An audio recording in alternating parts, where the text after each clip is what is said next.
从零开始造车，一天不造车就浑身难受。欢迎回到小秦造车。经过小秦的不懈努力，汽车雏形已经完成，接下来需要完善细节方面。今天的任务主要是改良座椅和安装刹车。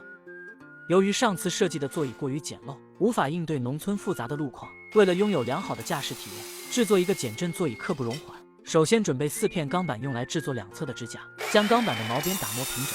今天使用的钢板要厚一些，承重能力也足够。接着在钢板上精确地画辅助线，标记出打孔位置。这些孔的作用就是连接支架，然后在2个支架之间安装一根减震器，就能达到完美的减震效果。接下来就需要制作2个长方形支架，先切割一些钢管，这些废弃的自来水管正好能够利用起来。接着将这些钢管焊接成一个长方形，这里需要做2个大小一样的，然后就可以将钢板和支架安装到一起。使用几根长条螺丝穿过钢管连接两侧的钢板，这样椅子的上下活动结构就做好了。测量一下距离，在顶部中央位置焊接一根横梁，用来安装减震器。接着将减震器安装上去，安装上夹板螺丝，这里的活动设计可以让座椅更加灵活。座椅底部则是一整块钢板，将底座钢板焊接上去。底部的螺丝夹板也需要焊接，安装位置稍微靠前一点，主要是考虑到座椅下降的时候重心会前移，所以给减震器设计了5度左右的倾斜角。组装之后，小秦亲自测试了一下减震效果，效果好的根本停不下来。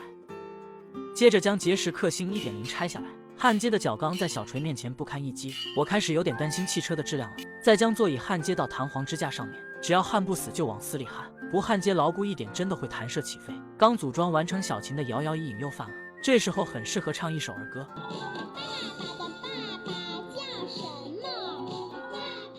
接着就可以将座椅安装上去了，拧上底部的固定螺丝，可以看得出座椅距离方向盘的距离非常近，这也是小秦参考自己的身材量身定做的。但是腿短的弱点还是暴露出来了，主要原因还是减震器太长了。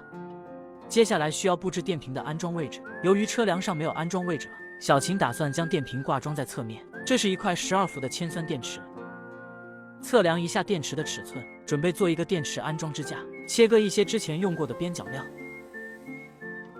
接着需要将切割好的钢材焊接到车梁上。经过半个小时的火花闪电之后，就得到了一个电池支架。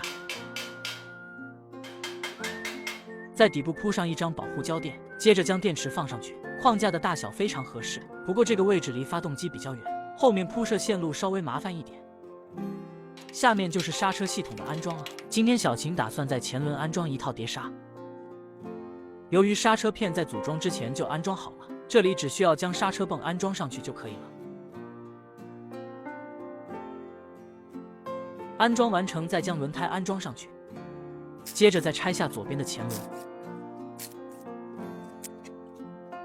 绕一下刹车线，将刹车泵安装上去。刹车泵要分左右，不能安装反了。安装之后再将轮胎恢复一下，接着组装一下刹车踏板，将刹车油壶安装到车架上，最后固定一下刹车踏板。完成之后，小秦也是露出了满意的笑容。感谢老铁的观看，我们下期再见。